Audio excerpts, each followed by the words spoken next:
Hello everyone, how are you? Beta, today we are going to discuss about the revision of class 11th final exam chemistry.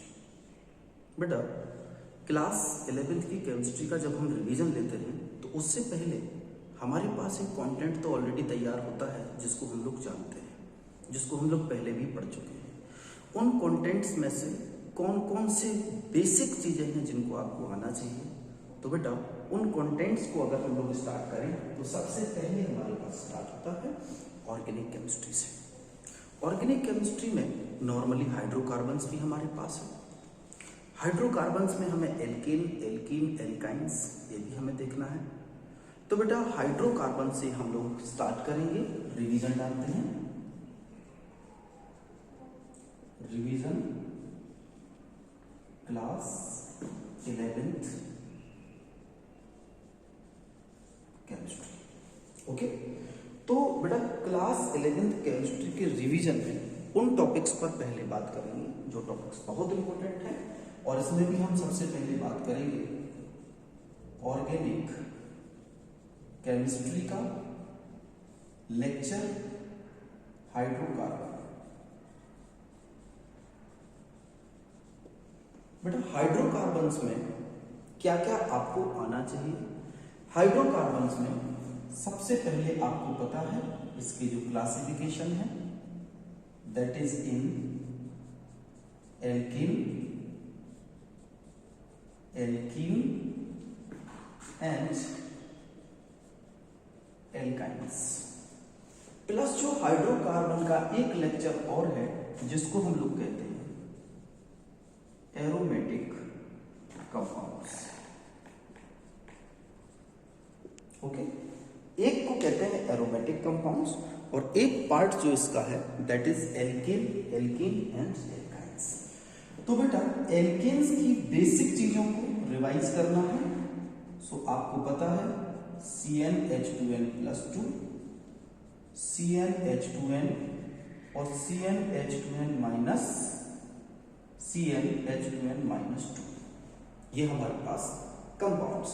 Alkene का जो first member start होता है N=1 से, इसका N=2 से और इसका N=2 से पहला मेंबर स्टार्ट होता है। क्यों? क्योंकि एल्केन्स जितने भी हैं वो कैसे हैं, डबल बॉन्डेड हाइड्रोकार्बन। एल्काइंस जितने भी हैं वो कैसे हैं, ट्रिपल बॉन्डेड हाइड्रोकार्बन। जबकि एल्केन है वो कैसे हैं, सिंगल बॉन्डेड हाइड्रोकार्बन। ओके बेटा, तो सिंगल बॉन्डेड हाइड्रोकार्बन की सबसे खास बात कि ये देते हैं गिव्स सब्स्टिट्यूशन रिएक्शन, और ये दोनों देते हैं एडिशन रिएक्शन। इसको याद रखना, ठीक है। ये सब्स्टिट्यूशन रिएक्शन देते हैं, ये एडिशन, क्योंकि ये दोनों कैसे हैं बच्चों, अनसैचुरेटेड हाइड्रोकार्बन। ये दोनों हैं अनसैचुरेटेड हाइड्रोकार्बन। ये बेसिक चीज मैं आपको बता रहा हूं, अनसैचुरेटेड हाइड्रोकार्बन। अब इसका पॉइंट्स में जैसे आते हैं, मीथेन है इसका पहला एग्जाम्पल, फर्स्ट एग्जाम्पल किसका है, एग्जाम्पल मीथेन, इथेन। इसका पहला एग्जाम्पल क्या है, C2H4। इसका पहला एग्जाम्पल क्या है, C2H2। तो ये बेसिक है और आप पॉइंट नंबर डालते चलिए, ये पॉइंट नंबर 1, ठीक है। पॉइंट नंबर 1 बेसिक्स में हम लोगों ने देखा कि किस तरह से इसको डिवाइड किया गया है, क्लासीफाई किया गया है। तो ये पॉइंट नंबर 1 का क्लासिफिकेशन था एल्कीन, एल्कीन और एल्काइन का। अब पॉइंट नंबर बच्चों 2 पर चलते हैं, और पॉइंट नंबर 2 में हमें देखना है इनकी रिएक्शन प्रोसेस, ठीक है। पॉइंट नंबर 2 पर चलते हैं। बेटा पॉइंट नंबर 2 हमें बताता है कि जो हमारे पास एल्केन है वो सब्स्टिट्यूशन रिएक्शन देता है। जैसे अपन ने बात करी CH4+Cl2 क्या देगा, CH3Cl+HCl। इसके ऊपर Cl2 की करोगे तो CH2Cl2+HCl। इसके ऊपर Cl2 की करोगे तो CH Cl3 प्लस HCl, इसके ऊपर Cl2 की करोगे तो CCl4 प्लस HCl, और ये सब्स्टिट्यूशन रिएक्शन हो जाएगी। बेटा अगर हम लोग एल्कीन की रिएक्शन पर बात करते हैं तो HC डबल बॉन्ड CH, अगर हमने इसके ऊपर हाइड्रोजन की रिएक्शन की तो यहां पर क्या होगा, एक H यहां और एक H यहां आकर के ये CH3 सिंगल बॉन्ड CH3, यानी एल्कीन जो था वो कन्वर्ट हो गया एल्कीन में। क्लियर? इनकी सबसे इंपॉर्टेंट रिएक्शंस कौन सी हैं, पॉइंट नंबर 3 में बात करते हैं। जो इसकी सबसे इंपॉर्टेंट रिएक्शन है वो पॉइंट नंबर 3 पर है। सो हेडिंग डाल दीजिए, अब उसमें लिख लीजिए कॉपी पे पॉइंट नंबर 3। बेटा पॉइंट नंबर 3 में मैं इसको अब रख कर दे रहा हूं यहाँ इतना, और पॉइंट नंबर 3 पर हम चलते हैं। सो पॉइंट नंबर 3 में लिख लीजिए, सबसे पहले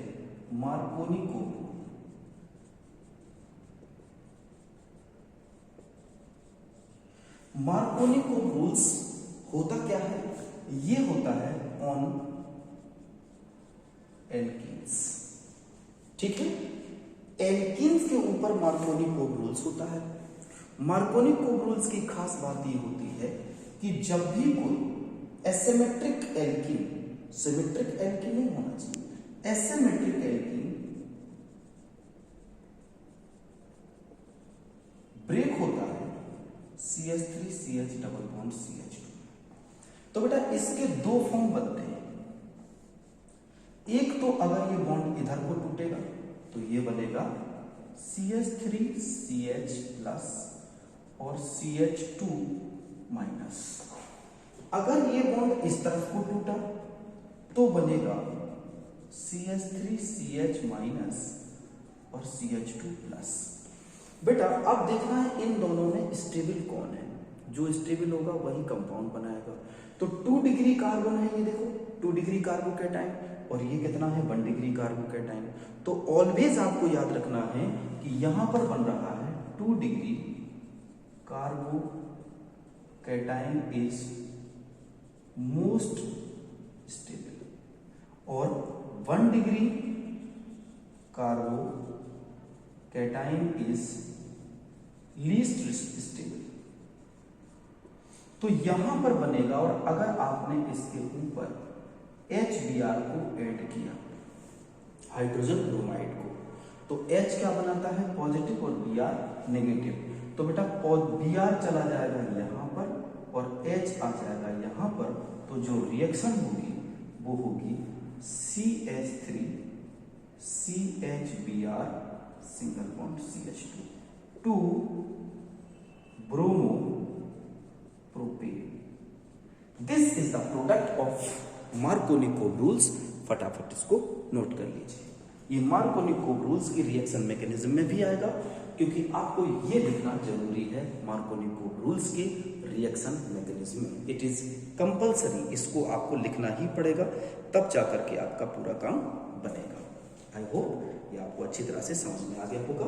तो उसको रफ कर देते हैं और नेक्स्ट पॉइंट की तरफ चलते हैं। ये था हमारे पास मार्कोनी-कोव रूल। बेटा इसी तरह से हमारे पास होता है एंटी मार्कोनी-कोव। चौथे पॉइंट पर हम लोग चलते हैं। Fourth point, anti Markovnikov-CoV rules. इसमें जो अभी अपन ने किया था उसका जस्ट उल्टा हो जाएगा। क्या हो जाएगा, CH3 CH double bond CH2। अगर आपने इसके ऊपर HBr की रिएक्शन कराई, बट बच्चों ऑर्गेनिक पर ऑक्साइड अगर आपने लिख दिया, तो अभी H कहां जा रहा था, जहां पर H पहले से ज्यादा थे, अब ये H उल्टा हो जाएगा, H यहां आएगा, यानी अब ये कैसा बनेगा CH3 CH2 CH2 Br। अगर आपको इसकी मैकेनिज्म देखना है तो मैंने लेक्चर डाल रखा है हाइड्रोकार्बन का। एक लेक्चर है hydrocarbon overall lecture in one shot, ये डला हुआ है, तो उसमें आप देख लीजिएगा इन माई लेक्चर। क्या इसका मैकेनिज्म। इसका मैकेनिज्म मेरे लेक्चर्स में पढ़ा हुआ है, वहां पर आप इसका मैकेनिज्म जरूर देखिएगा कि एंटी मार्कोनिकोव रूल, और जो मैंने लेक्चर में बताया वही पढ़ना है, क्योंकि मैंने देखा YouTube पर तमाम तरह के उन्होंने मैकेनिज्म को बताया है, बहुत जगह उसमें मिस्टेक है, इसलिए प्लीज प्रेफर करना इन माई लेक्चर्स ओनली। और उसी लेक्चर से जो आपको मिलेगा उसमें देखना एरोमेटिक हाइड्रोकार्बन करके है एक, और उस एरोमेटिक हाइड्रोकार्बन के एक पोर्शन में पूरी मैकेनिज्म इसकी मैंने दी है, उसको आप ध्यान से पढ़ लीजिएगा। तो ये हमारे पास हो जाएगा एंटी मार्कोनिकोव रूल किस तरह से काम करता है। फिफ्थ पॉइंट पर पहुंचते हैं, लिखिए पॉइंट नंबर फिफ्थ क्या है, और पॉइंट नंबर फिफ्थ में हम लोग क्या पढ़ने जा रहे हैं उसको भी नोट करेंगे। तो देखते हैं बेटा, पॉइंट नंबर फिफ्थ हम देखने जा रहे हैं एल्कीन का पॉलीमेराइजेशन रिएक्शन। बेटा एल्कीन का पॉलीमराइजेशन क्या होता है? एल्कीन के पॉलीमराइजेशन का मीन्स होता है पॉलीमर्स को बनाना। आप एल्कीन का एक मॉलिक्यूल ले लिया CH2 डबल बॉन्ड CH2, इससे पॉलीमराइजेशन कभी नहीं होगा। इसके बहुत सारे मॉलिक्यूल्स ले लो, n मिलियंस ट्रिलियंस, और इसके ऊपर आपको high pressure and high temperature देना है। जब इसको आप देंगे तो ये कंपाउंड टूटता है कुछ इस तरह से। इसको बेटा इसको कहते हैं पॉली, पॉली मतलब many molecules, poly molecules of ethene. तो इसको क्या बोलते हैं? पॉली, और इसको क्या बोलते हैं? एथीन, दोनों मिलकर हो गया पॉलीथीन। तो ये पॉलीमर्स बन गया। जो पॉलीथीन अपन लोग प्लास्टिक की पॉलीथीन यूज करते हैं, ये उसी का फॉर्मूला है, और ये क्या है? एक पॉलीमर्स। पॉलीमर्स क्या होता है? पॉली मतलब मेनी, मर्स मतलब यूनिट। जब मेनी यूनिट्स आपस में जुड़ जाएं तो उसको पॉलीमर्स कहते हैं। तो this is the polymerization reaction, और इसमें लिखना भी होगा आपको कि polymerization reaction is the reaction in which the smallest unit of alkenes molecules combine together in the presence of very high temperature and pressure. They gives a high molecular weighted polymers, and this reaction is known as polymerization. Clear हो गया बेटा? Polymerisation reaction तो alkynes भी देते हैं, polymerisation reaction alkynes भी देते हैं। तो जैसे एल्कीन देता है वैसे ही लगभग एल्काइंस देते हैं, but no need to write. फिर नेक्स्ट हमारे पास आता है क्वेश्चन कि अगर बच्चों ध्यान से समझेंगे, पॉइंट नंबर 6 डाल दीजिए इसको। पॉइंट नंबर 6, अगर C2H5OH की रिएक्शन हम लोग C2H5OH क्या बेटा? इथाइल अल्कोहल कॉन्क H2SO4 के प्रेजेंस में कराएं तो क्या बनता है? C2H4 plus H2O। प्लीज याद रखना है C2H4 प्लस H2O। इसी तरह से C2H5Cl की रिएक्शन अगर KOH एक्वस मीडियम के साथ कराओगे तो बनेगा, याद रखेंगे, C2H5OH प्लस KCl। और अगर C2H5Cl की रिएक्शन प्लस KOH लिया, लेकिन आपने लिया एल्कोहलिक, तो बेटा याद रखना है ये तो निकलेगा ही, साथ साथ एक H2O भी निकल जाएगा। एल्कोहलिक में एक H2O निकलेगा तो क्या बनेगा? C2H4। देखो एक H यहां से OH के पास गया तो H2O निकल गया, और क्या निकल गया? KCl। तो ये दो रिएक्शन, ये 3 रिएक्शंस इंपॉर्टेंट रिएक्शन है। इथाइल अल्कोहल का डिहाइड्रेशन हो रहा है। इथाइल क्लोराइड पर एक बार एक्वस KOH की रिएक्शन ने क्या बनाया? इथाइल क्लोराइड पर एल्कोहलिक KOH की रिएक्शन ने क्या बनाया? सो अपने आप में इंपॉर्टेंट रिएक्शन ये भी है, ध्यान रखना है। चलिए पॉइंट नंबर 7, पॉइंट नंबर 7 पर चलते हैं, नोट कर लीजिए। पॉइंट नंबर 7 क्या है बेटा? चलिए पॉइंट नंबर 7 हमारे पास है डबल बॉन्ड और ट्रिपल बॉन्ड पर ओजोन के एडिशन से क्या होता है?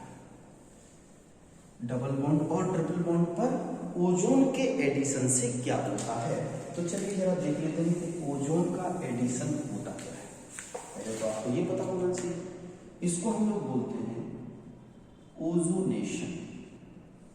बेटा ओजोनेशन में जैसे आपने लिया CH2 डबल बॉन्ड CH2, इस पर आपने ओजोन की रिएक्शन कराई तो ये क्या होगा, दोनों बॉन्ड यहां से ब्रेक हो जाएंगे और एक हट टाइप का स्ट्रक्चर बनेगा, ये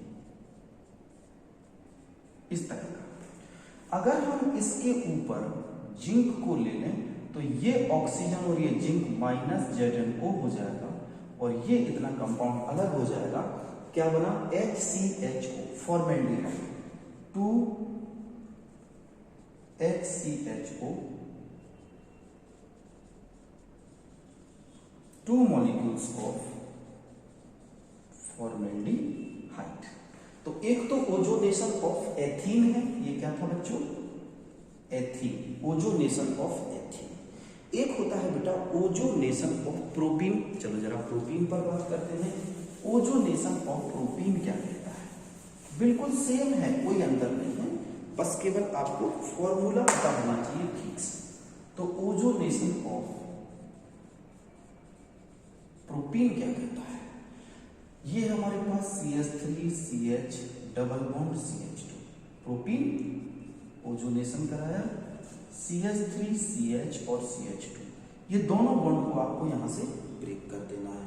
यहां पर क्या बना लीजिए, ओजोन का हट, इसके ऊपर रिएक्शन जिंक की तो ये Zn और ये O, ZnO माइनस हो जाएगा। इतने कंपाउंड्स को अलग कर दीजिए तो क्या बनेगा, HCHO और ये बनेगा CH3CHO। तो एक बनेगा HCHO प्लस CH3CHO, इसका नाम है एसिटैल्डिहाइड और इसका नाम है फॉर्मेल्डिहाइड।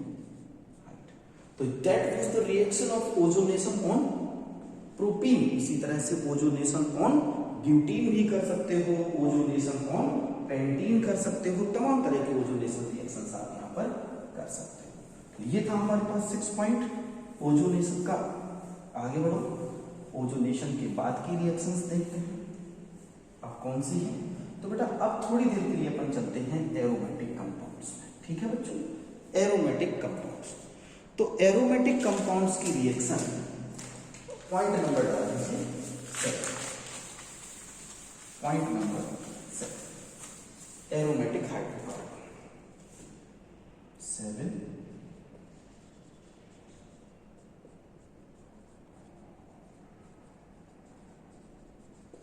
Aromatic hydrocarbon. बेटा एरोमेटिक हाइड्रोकार्बन में पहली चीज तो आपको ये देखनी है कि एरोमेटिसिटी ही होता क्या है। आपसे अगर सबसे पहले पूछा जाए कि व्हाट इज एरोमेटिसिटी, एरोमेटिसिटी क्या है, तो एरोमेटिसिटी है aromatic character of organic compound. ये कैसे निकलना चाहिए, तो it must follow Huckel's rule and it should have delocalization of pi electrons. बेटा ये दो चीजें अगर आपको याद हो गई तो आप एरोमेटिसिटी बता सकते हैं। सबसे पहला, it must follow Huckel's rule. बेटा हकिल्स रूल क्या होता है, हकिल्स रूल होता है 4n+2 pi electrons must be present in aromatic compound। 4n+2 pi electrons, अगर मैं 4n+2 में n बराबर 1 लगा दूं तो कितना मिलेगा, 6 pi इलेक्ट्रॉन्स। अगर मैं n बराबर 2 लगा दूं तो 4 इंटू 2 प्लस 2 बराबर 10 पाई इलेक्ट्रॉन्स। अगर मैं n बराबर 3 लगा दूं तो 4 into 3 plus 2 equals to 14 pi electrons. तो अगर किसी में इतने पाई इलेक्ट्रॉन्स हैं तो वो कंपाउंड एरोमेटिक कंपाउंड होगा। एग्जाम्पल, अगर मैंने बनाया बेंजीन, बेंजीन में ऑल्टरनेट डबल बॉन्ड लगाया, कितने इलेक्ट्रॉन यहां पर 1 2 3 4 5 6, हर बॉन्ड में 2 पाई इलेक्ट्रॉन होते हैं। ये तो सिग्मा है, सिग्मा है, सिग्मा है, सिग्मा है, सिग्मा है, सिग्मा, ये पाई पाई पाई, 3 पाई इलेक्ट्रॉन, हर एक पाई इलेक्ट्रॉन में 2 इलेक्ट्रॉन होते हैं, बराबर 3 इंटू 2 इलेक्ट्रॉन्स बराबर 6 पाई इलेक्ट्रॉन्स। और देखिए मैंने लिखा यहां पर अगर 6 पाई इलेक्ट्रॉन्स हैं तो ये एक एरोमेटिक कंपाउंड है। तो हम लिख सकते हैं इट इज एरोमेटिक कंपाउंड। इसी तरह से मैं एक और कंपाउंड बनाता हूं। ये कंपाउंड आपको पहचानना है क्या ये एरोमेटिक है। कितने पाई बॉन्ड दिख रहे हैं बच्चों? 1 2 3 4 5, 5 2 जा 10, 10 यहां पर आ रहा है, इसका मतलब ये भी एक एरोमेटिक कंपाउंड्स है।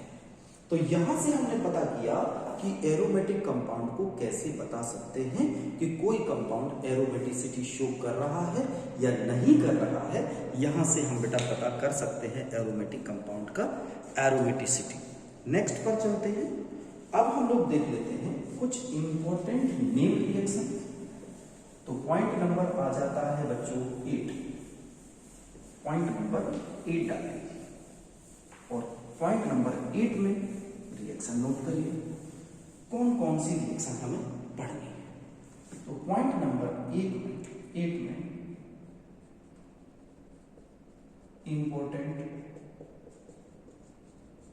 रिएक्शंस, इन्हीं को कहते हैं नेम रिएक्शंस। जैसे अभी नेम्स रिएक्शन में मैंने थोड़ी देर पहले आपको क्या बताया था, आपको याद होगा कौन सी? Markovnikov rules, anti Markovnikov. अभी बता चुका हूं बट नाम लिख दे रहा हूं।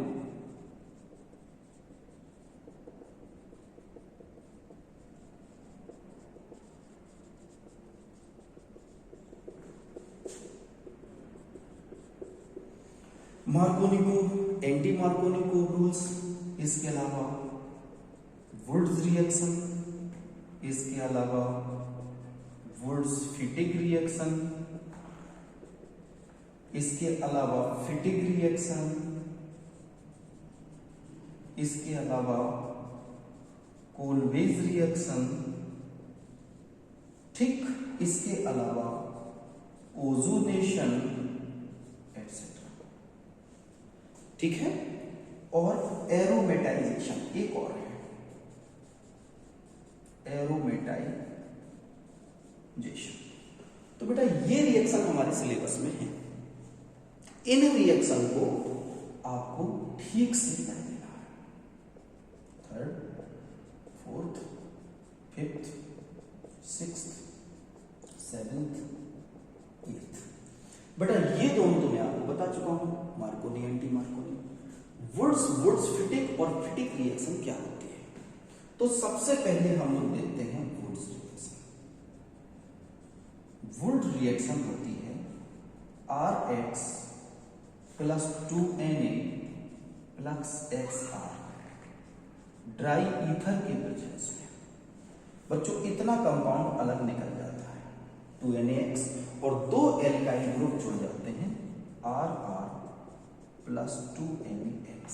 बट प्लीज याद रखें सिमेट्रिक एल्केन बनेगा।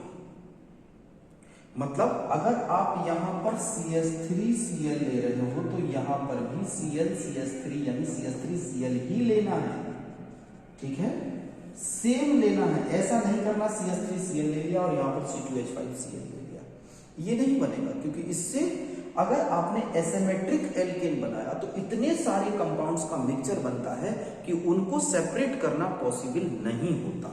इसलिए आपको ये मिलेगा एथीन एथेन मिलेगा, CH3CH3 प्लस 2NaCl।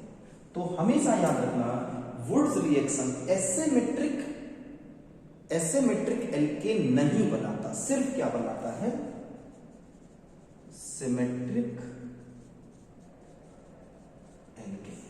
याद रखना सिमेट्रिक एल्केन। अब जरा वुड्स फिटिंग रिएक्शन पर आ जाओ बेटा।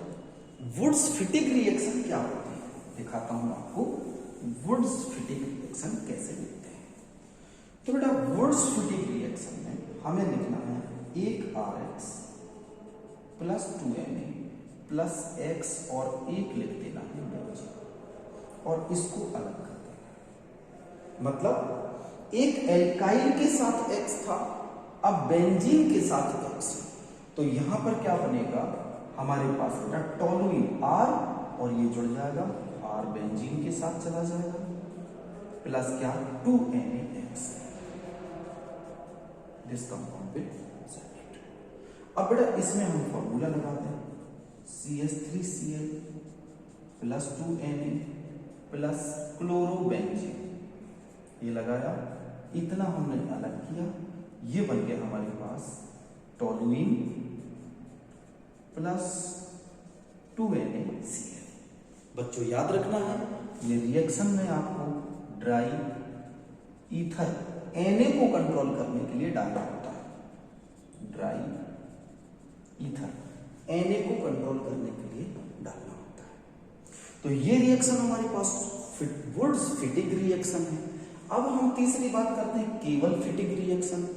तो बेटा फिटिंग रिएक्शन क्या होती है, ओनली फिटिंग रिएक्शन क्या होती है, मैं आपको बता दूंगा।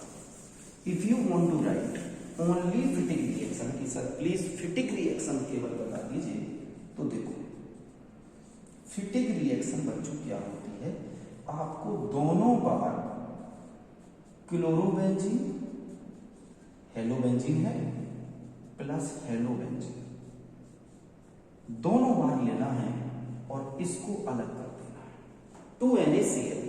तो बच्चों ये बाइफिनाइल बन जाएगा,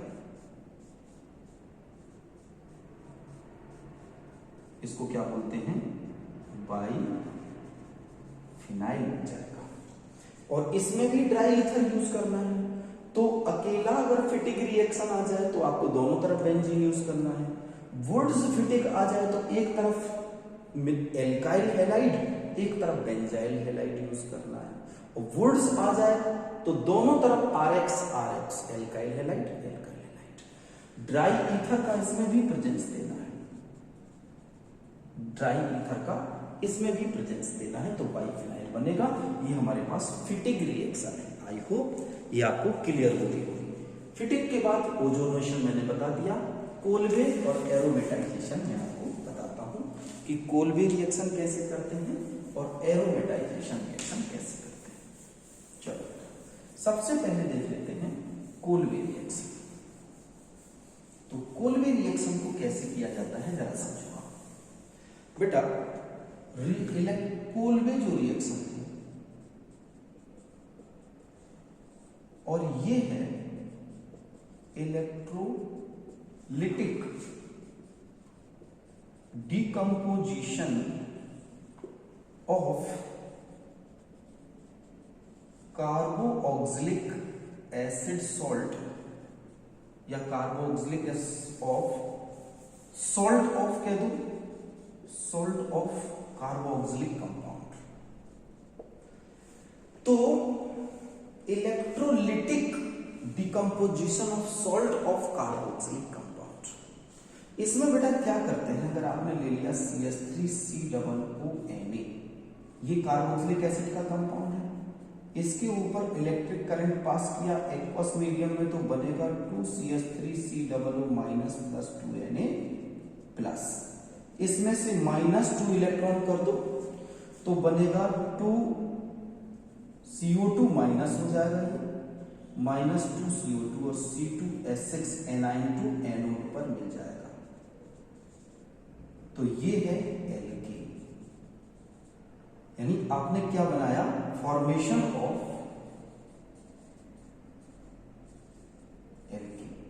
बेटा अगर हमें इसी से एल्कीन बनाना हो इसी रिएक्शन से, कोल्बे रिएक्शन से अगर हमें एल्कीन बनाना हो तो क्या करेंगे, CH3OO single bond CH3OO electric current pass कर दीजिए एक्वस मीडियम में, तो ये इलेक्ट्रिक करंट से CH3OO प्लस 2Na बन जाएगा।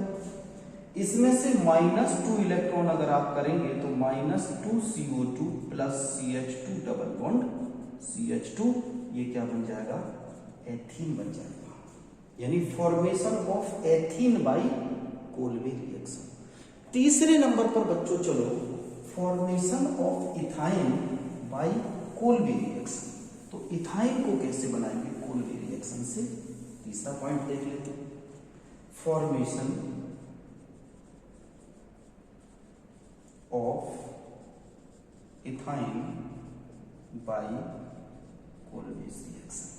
तो CH3OO डबल बॉन्ड CH3OO, ठीक है बेटा, ये कंपाउंड हमें यूज करना है। इसमें हमने इलेक्ट्रिक करंट पास किया, aqueous medium, CH3OO double bond CH3OO plus 2Na plus. अब इसमें से बेटा -2 इलेक्ट्रॉन करोगे तो -2CO2 निकल जाएगा और बचेगा क्या, CH triple bond CH plus 2CO2। और जो अपने पास Na बचता है, इस Na को 2 इलेक्ट्रॉन और वाटर के साथ रिएक्शन करा के आप 2NaOH प्लस H2 गैस बना सकते हो, cation to cathode. Hydrogen gas कहाँ मिलेगी, कैथोड पर, और एसिटिलीन गैस कहाँ मिलेगी, एनाइन टू एट एनोड पर। तो ये रिएक्शन है हमारे पास कोल्बेज रिएक्शन, जिससे आप इथाइन बना सकते हो। आगे बढ़ते हैं, ठीक है ना। तो ये 8 नंबर का पॉइंट हमारे पास था। अब जरा बेटा देखो, सिलेबस काफी बड़ा है, तो आपको पेशेंस के साथ रिवीजन करना है। आप चाहें चुटकी बजाते ही सारा काम हो जाए तो ऐसा नहीं होगा, चुटकी बजाते ही सारा काम नहीं होता। तो अगर आपको सारा काम लिखना है, प्रॉपरली प्रिपरेशन करना है, तो पेशेंस के साथ आपको प्रिपरेशन करनी पड़ेगी। ये था हमारे पास ऑर्गेनिक का टॉपिक, ठीक है। अब ऑर्गेनिक में जो नॉर्मल चीजें बचती हैं वो आप अच्छी तरह से जानते ही हो, बेसिक्स वगैरह सारे आपको आते ही ठीक से, तो उसमें आपको कोई प्रॉब्लम नहीं।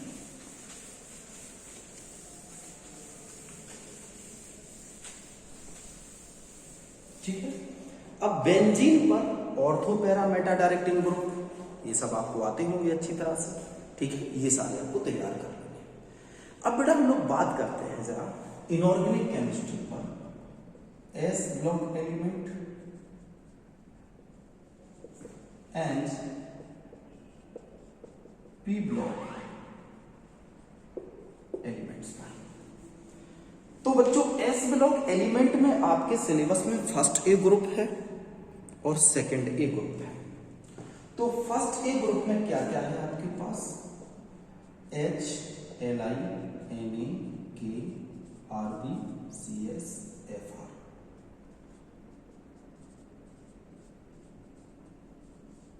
ये इन सब का electronic configuration 1s1 1s2 2s1 3s1 4s1 5s1 6s1 7s1। बेटा जब आप टॉप टू बॉटम आते हैं तो एटॉमिक साइज क्या होता है बच्चों, इंक्रीज होता है।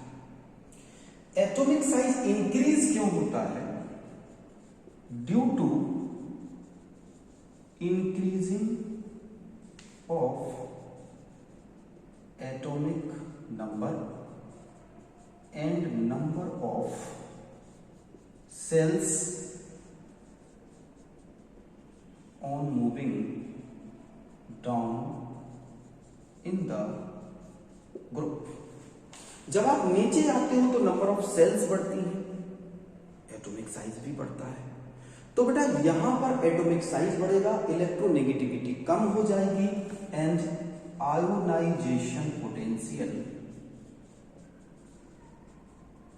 क्या होगा, थोड़ा सा डिक्रीज होता चला जाएगा, क्योंकि जैसे जैसे साइज बढ़ेगी little amount of energy required to remove electron, तो आयोनाइजेशन पोटेंशियल नीचे आने पर डिक्रीज हो जाएगा। बेटा इनकी जो सबसे इंपॉर्टेंट प्रॉपर्टी वो है इनके नॉर्मल कंपाउंड्स, जैसे इनकी ऑक्साइड्स, जैसे इनकी हाइड्राइड्स एटसेट्रा। बाकी कंपाउंड सिलेबस में नहीं। तो इसके जो नॉर्मल ऑक्साइड्स बनेंगे वो H का ऑक्साइड क्या बनेगा, H2O। Li का ऑक्साइड क्या बनेगा, Li2O, ये बनना चाहिए। K के ऑक्साइड और Na के ऑक्साइड यहां पर क्या बनने लगते हैं, KNA। Na का ऑक्साइड बनता है Na2O2, K का ऑक्साइड बनता है KO2, Rb का ऑक्साइड बनता है RbO2 और CSO2। बेटा ये जो ऑक्साइड हैं, इन तीन ऑक्साइड्स को सुपर ऑक्साइड्स कहते हैं। ओके, और ये जो ऑक्साइड है इसको पर ऑक्साइड्स कहते हैं। अब बात आती है कि जब आप ऊपर से नीचे चलोगे तो Li का साइज छोटा है, एक ऑक्सीजन को होल्ड करने के लिए कितने Li चाहिए, 2, और नीचे आए तो सोडियम का साइज बड़ा होगा, तो 2 सोडियम को होल्ड करने के लिए 2 ऑक्सीजन, और नीचे आओगे तो क्या मिलेगा, पोटेशियम, उसका साइज और बड़ा है। तो याद रखना, एक पोटेशियम को होल्ड करने के लिए 2 ऑक्सीजन, एक रुबिडियम को होल्ड करने के लिए 2 ऑक्सीजन, एक सीजियम को होल्ड करने के लिए 2 ऑक्सीजन आपको यहां पर देने पड़ेंगे। तो जैसे जैसे आप नीचे आते हैं सुपर ऑक्साइड इनके मिलते हैं। अब जरा बात आती है कि सर इनके सुपर ऑक्साइड्स का स्ट्रक्चर क्या होता है, तो जरा इनका स्ट्रक्चर की बात कर लेते हैं कि जो फर्स्ट के ग्रुप के ऑक्साइड्स हैं, सुपर ऑक्साइड्स हैं, पर ऑक्साइड्स हैं, इनके स्ट्रक्चर्स क्या होते हैं। देखो बेटा इनके स्ट्रक्चर्स की बात तो हमारे पास जैसे H2O है, हाइड्रोजन का ऑक्साइड है बेटा, HOH, ऐसे स्ट्रक्चर बनाते हैं। उसके नीचे आप चले तो दूसरा मिला Li का बनेगा Li2O, यानी आप एक ऑक्सीजन यहां, एक Li यहां, एक Li यहां। Li के बैलेंस इलेक्ट्रॉन 1 1, ऑक्सीजन के 6, तो एक ये इसको दे देगा, एक इसको दे देगा, तो O 1 2 3 4 5 6, और ये Li से आ गया, Li प्लस हो जाएगा और ऑक्सीजन नेगेटिव हो जाएगा। This is structure of Li2O। अब जरा बेटा बात करते हैं Na2O2 कैसे बनता है, पर ऑक्साइड Na2O2 कैसे बनता है, तो जरा बात कर लेते हैं इसका। पर ऑक्साइड सोडियम पर ऑक्साइड Na2O2 देखते हैं। Na2O2, Na का एटॉमिक नंबर 11 281, O का 8 2 and 6। अब Na2 है, 2 टाइम Na आ रहा है, तो हम लोग क्या करेंगे, Na 2 बार लिखते हैं यहां पर, Na बेटा Na का बैलेंस इलेक्ट्रॉन कितना है, ओनली 1, तो हमने Na का ही बैलेंस इलेक्ट्रॉन दिया। O 2 टाइम आ रहा है, O भी तो 2 बार आ रहा है, Na2O2 में O भी तो आपके पास 2 बार आ रहा है, तो एक O यहां लिखेंगे, एक O यहां लिखेंगे। और अगर हम इसको ऐसे लिखते हैं तो भी बच्चों काम बन जाएगा। Na का एक बैलेंस इलेक्ट्रॉन, ऑक्सीजन का 1 2 3 4 5 6, 1 2 3 4 5 6। बेटा एक इलेक्ट्रॉन ये इसको दे देगा, एक इलेक्ट्रॉन ये इसको दे देगा। अब बेटा ध्यान से सुनना जरा, इसका और इसका शेयरिंग में था, ये देखो, तो इसके पास कितने इलेक्ट्रॉन थे, 1 2 3 4 5 6, और ये 7 थे, एक इसको यहां से मिल गया तो 8 हो गए। तो इसका क्या बनेगा, Na इलेक्ट्रॉन देने के बाद पॉजिटिव इसने एक इलेक्ट्रॉन इसको दिया तो ऑक्सीजन के बाद ये Na का इलेक्ट्रॉन आ गया 1 6 इसके खुद के 1 2 3 4 5 6 एक इलेक्ट्रॉन के साथ इसने यहां से बॉन्डिंग कर रखी थी 1 2 3 4 5 6 एक Na का यहां से मिल गया इसको तो Na पॉजिटिव ये नेगेटिव और इन दोनों के बीच में बेटा ये शेयरिंग थी कैसे ये शेयरिंग थी इस तरह से this is the structure of Na2 इन दोनों के बीच में यहां पर आयनिक बॉन्ड बनेगा ये आयनिक बॉन्ड बन जाएगा ये आयनिक बॉन्ड बनेगा ये कोवेलेंट बॉन्ड बनेगा and this is the structure of Na2O2 so please be remember बड़ा इंपॉर्टेंट है इसके बाद हमें स्ट्रक्चर की बात करना है structures of super oxide super oxide वो ऑक्साइड होते हैं जो एल्कलाई मेटल की कंपेयर में ऑक्सीजन के एटम्स ज्यादा होते हैं when number of oxygen atoms are more with alkali metal more number of oxygen atom with alkali metal जैसे KO2 तो ये सुपर ऑक्साइड कहलाता है अब बच्चों जरा बात आती है कि सर KO2 का स्ट्रक्चर क्या बनेगा तो यहां पर K लिखा यहां पर K लिखा यहां पर O लिखा KO2 है ना ओके तो हम क्या करें K कितना है K कितना है आपके पास 2 1 और O कितने हैं आपके पास 2 तो KO2 को अब बनाने की बात आती है जहां पर तो हम कैसे बनाएंगे O लिखा K लिखा और O लिखा KO2 एक K को संभालने के लिए 2 ऑक्सीजन लग रहे हैं तो पोटेशियम का एटॉमिक नंबर कितना होता है आपको पता होगा 19 तो वैलेंस इलेक्ट्रॉन कितना आता है 1 इलेक्ट्रॉन इसके पास कितने वैलेंस इलेक्ट्रॉन है 6 इलेक्ट्रॉन और इसके पास कितने इलेक्ट्रॉन है 6 इलेक्ट्रॉन तो यहां पर अगर हम ऑक्सीजन 1 2 3 4 5 6 ऑक्सीजन यहां करते हैं इसको अब 1 2 3 4 5 6 बेटा ऐसे केस में अगर हम देखें तो ये डबल बॉन्ड बन जाएगा तो इसके पास कितने हो गए देखो आप 1 2 3 4 5 6 7 8 अब K क्या करेगा यहां पर एक इलेक्ट्रॉन इसको प्रोवाइड करके ये प्लस बना लेगा और ये माइनस बना लेगा ठीक है तो यहां पर आयनिक नेचर भी आ रहा है यहां पर कोवेलेंट नेचर भी आ रहा है और KO2 के स्ट्रक्चर्स में ये बात को ध्यान रखना है कि KO2 जो है वो हमारे पास है सुपर ऑक्साइड का एक स्ट्रक्चर तो सुपर ऑक्साइड के इस स्ट्रक्चर को हम लोग इसलिए इंपॉर्टेंट मानते हैं क्योंकि पोटेशियम के एक एटम को रोकने के लिए KO2 ऑक्सीजन के कितने स्ट्रक्चर लग रहे हैं 2 ठीक है KO2 टाइप का अगर हम आपसे K2O पूछे बेटा कि क्या K2O भी बन पाता है तो हाँ बन जाता है K2O K एक इलेक्ट्रॉन इसको दे देगा 1 2 3 4 5 6 एक इसका आ गया और एक इसका आ गया यहां से तो क्या बन गया K plus O2 minus K plus ये स्ट्रक्चर बन जाएगा K2O का पोटेशियम ऑक्साइड का क्लियर है ना ठीक है तो ये इसके सुपर ऑक्साइड भी बनते हैं तो बेटा अब बात कर लेते हैं जरा सेकेंड ए ग्रुप की तो सेकेंड ए ग्रुप में कौन कौन आते हैं Be Mg Ca Sr Ba and Ra atomic number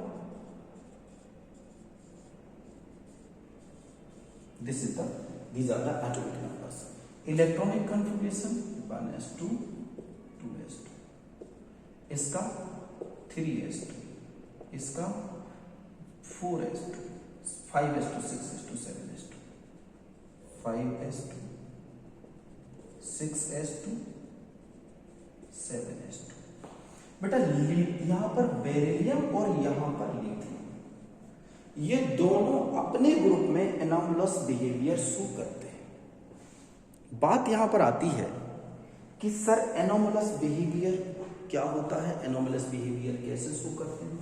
तो मैं आपको बता दे रहा हूं कि एनोमलस बिहेवियर ये अपने ग्रुप में कैसे शो करते हैं। कौन कौन शो कर रहा है बच्चों एनोमलस बिहेवियर? एक तो कर रहा है बिली और एक कर रहा है एलाई। ये दोनों डिफरेंट नेचर शो करते हैं अपने ही ग्रुप में। शोज डिफरेंट नेचर या properties with the other elements of their group. अपने ही ग्रुप के बाकी एलिमेंट से इनकी प्रॉपर्टी डिफरेंट होती है। रीजन क्या है बेटा? अगर हम एलआई और एनए में कंपेयर करें तो एलआई का साइज देखो एक्सट्रीम स्मॉल साइज है और हाई रिडक्शन पोटेंशियल है। मैंने आपको एस ब्लॉक के लेक्चर को जब पढ़ाया था तब मैंने बताया था कि reducing nature top to bottom आने पर बढ़ता है, लेकिन लिथियम के न्यूक्लियस में केवल 3 प्रोटॉन होने की वजह से लिथियम अपने इलेक्ट्रॉन को सबसे जल्दी छोड़ देता है। ये एक्सेप्शन है।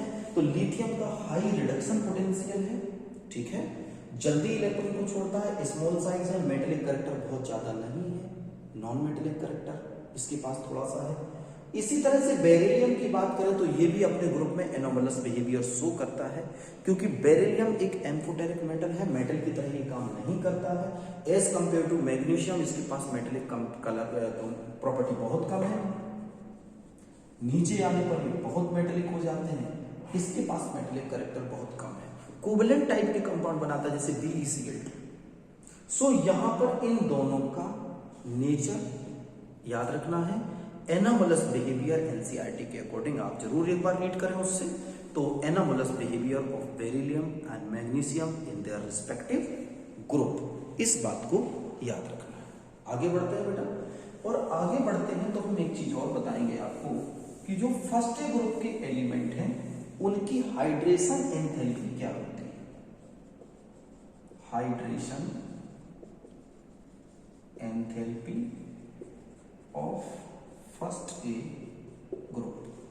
बेटा जैसे ही आप पानी में कोई छोटी मेटल जैसे लिथियम डालते हैं तो इसके चारों तरफ वाटर के मॉलिक्यूल आ जाते हैं, याद रखिए, इसके चारों तरफ वाटर के मॉलिक्यूल आएंगे और इससे पार्शियल बॉन्डिंग करेंगे, पार्शियल बॉन्डिंग करेंगे और यहां से इस पानी में कुछ एनर्जी इसकी बाहर चली जाएगी।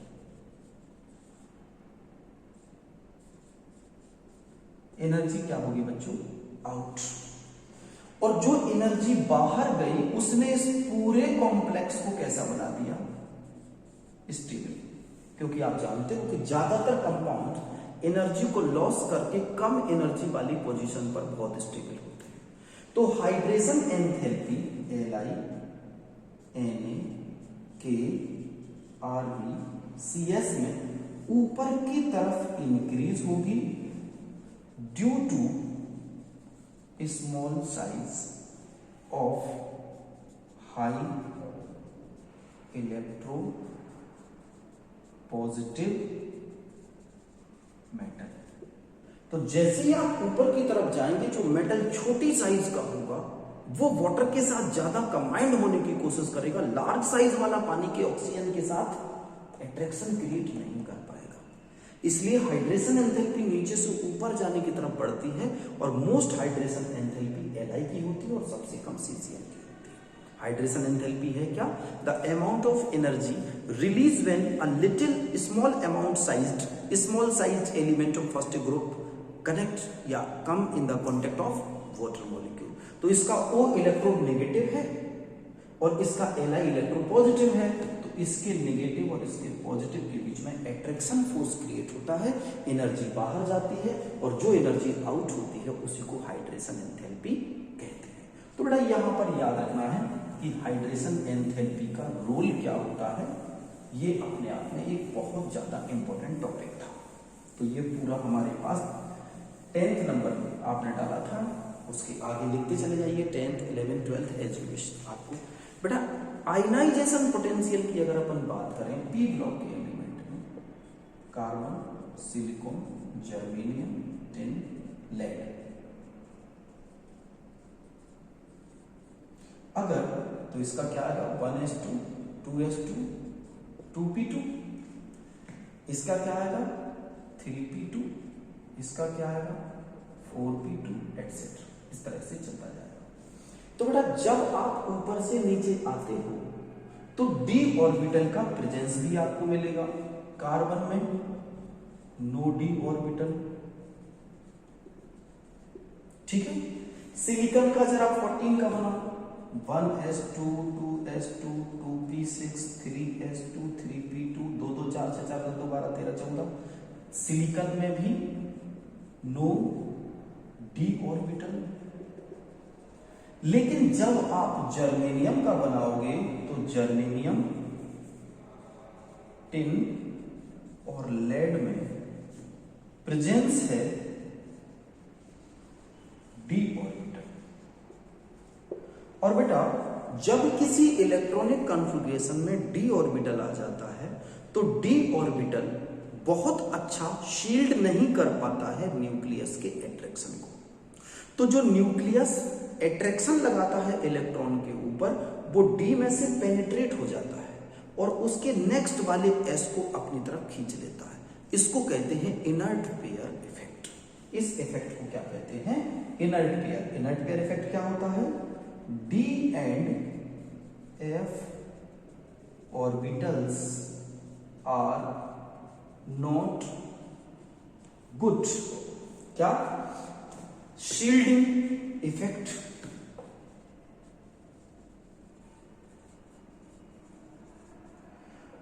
इनके पास बहुत अच्छा शील्डिंग इफेक्ट नहीं होता, इसलिए न्यूक्लियस का एट्रैक्शन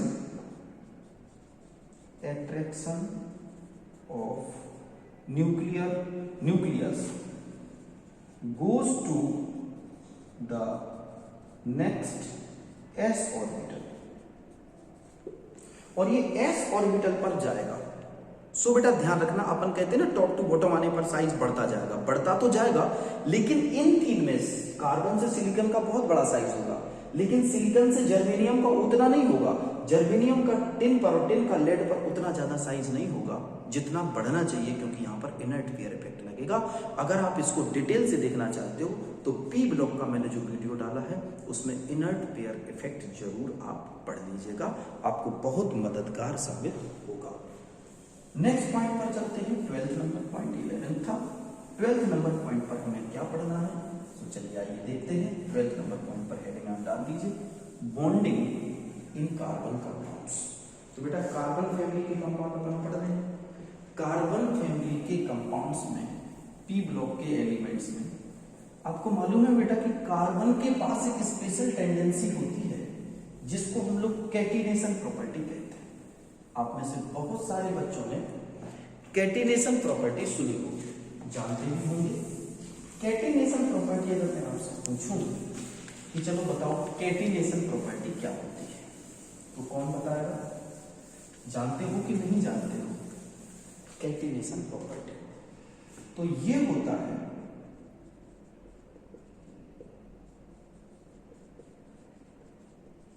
ये है बेटा लॉन्ग चेन फॉर्मेशन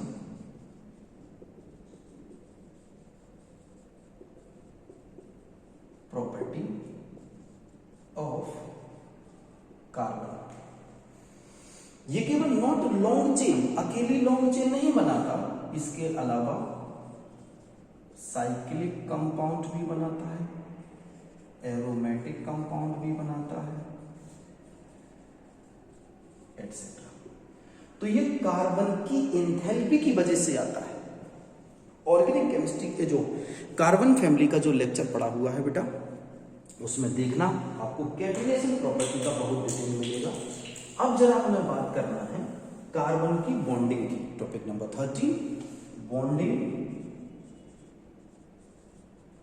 इन कार्बन। तो बेटा आपको पता है कि कार्बन सिंगल बॉन्ड भी बनाता है, कार्बन डबल बॉन्ड भी बनाता है और कार्बन ट्रिपल बॉन्ड भी बनाता है। तो बेटा जब कार्बन का ये डबल बॉन्ड बनता है तो आपको पहले मैंने बताया था कि ये कार्बन है, इसका एक एस, इस कार्बन का एक एस, ये दो सिंगल बॉन्ड बनाते हैं जिसको सिग्मा कहते हैं। इसके ऊपर कार्बन का ये दो ऑर्बिटल, ये और ये दोनों मिलके पाई बनाते हैं। और इस तरफ कार्बन का देखो ये क्या होगा, सिग्मा पाई दो बॉन्ड। अब इसके हाइड्रोजन भी आपको दो, तो यहां पर एक हाइड्रोजन, दो इलेक्ट्रॉन हाइड्रोजन के, ये सब आप जानते हैं। तो बेटा ये जो बॉन्डिंग है, इस बॉन्डिंग को हम लोग क्या कहते हैं, पी पाई बॉन्डिंग। याद रखना इसको क्या कहते हैं, पी पाई बॉन्डिंग। इंपॉर्टेंट है। अब जरा बात करते हैं कुछ इंपॉर्टेंट कंपाउंड के स्ट्रक्चर, 14th पॉइंट पर कुछ इंपॉर्टेंट कंपाउंड के स्ट्रक्चर्स को कैसे आप बना सकते हो। तो इंपॉर्टेंट कंपाउंड्स के स्ट्रक्चर में जैसे सबसे पहले आ जाते हैं आपके पास BeCl2। तो बेटा BeCl2 के 3 स्ट्रक्चर बनते हैं। स्ट्रक्चर नंबर 1 BeCl, एक स्ट्रक्चर ये बनता है, इसमें sp हाइब्रिडाइजेशन मिलेगा आपके। इस तरह से एक और स्ट्रक्चर मिलता है इन सॉलिड। तो ध्यान देना बेटा, सॉलिड पर क्या स्ट्रक्चर बनता है इसका, Cl Be Cl Be और ये Cl, ये सॉलिड फॉर्म का स्ट्रक्चर है। और इस स्ट्रक्चर में बेरिलियम पर sp3 हाइब्रिडाइजेशन मिलेगा। ये सॉलिड BeCl2 का स्ट्रक्चर है, BeCl3 आप कह सकते हैं। ठीक है, नॉर्मली ये BeCl2 देखो बेरिलियम की ऑक्सीडेशन स्टेट पे अगर अपन बात करें तो BeCl2 भी बनता है और इस तरह से इसके दूसरे स्ट्रक्चर्स भी बेटा बनते हैं। ठीक है, अगर इसका हम लोग वेपर फॉर्म में स्ट्रक्चर करें तो क्या बनता है, BeCl BeCl। ये तीसरा स्ट्रक्चर है इसका इन वेपर फॉर्म, इसके अलावा Al2Cl6 का भी ऐसा ही स्ट्रक्चर बनेगा और ClF3 का भी ऐसा ही स्ट्रक्चर बनेगा। ठीक है, ClF3 के किस तरह के स्ट्रक्चर बनते हैं ध्यान देना। ClF3 इस तरह से आपने करना है, इस तरह से आपको ये ClF3 टी शेप स्ट्रक्चर है। और इसको लोन पेयर भी इसमें बेटा दिखाने की बहुत जरूरत है। ट्राइगोनल बाइपिरामिडल भी इसको कहते हैं, trigonal bipyramidal. These are the structures. So main topics के ये स्ट्रक्चर्स भी हैं हमारे पास। तो बेटा ये revision S block P block का हुआ। अब जरा हमारे पास जो बात आती है कि कौन कौन से और टॉपिक्स, तो बेटा हमें ध्यान से, जैसे कॉन्जुगेट एसिड है, कॉन्जुगेट बेस है, ठीक है ना। और अब जो मेन टॉपिक्स आपके रिमेनिंग हैं उनमें से आपको थर्मोडायनेमिक्स, इक्विलिब्रियम, मेरे जितने भी लेक्चर मैंने दिए हैं उन लेक्चर्स को आपको रिवाइज करना है। सो उससे आपको थर्मोडायनेमिक्स और इक्विलिब्रियम के ऑलरेडी मैंने लेक्चर अपलोड कर रखे हैं। So thermodynamics, equilibrium, gas state, gas state में जैसे आइडियल गैस इक्वेशन कैसे आती है, ठीक है। थर्मोडायनेमिक्स में एंट्रोपी क्या है, एंथैल्पी क्या है, ठीक है। और बहुत सारी फैक्टर हैं इसके, डेल एच क्या है, डेल यू क्या है, वर्क क्या है, ठीक है, work done by the system, work done on the system.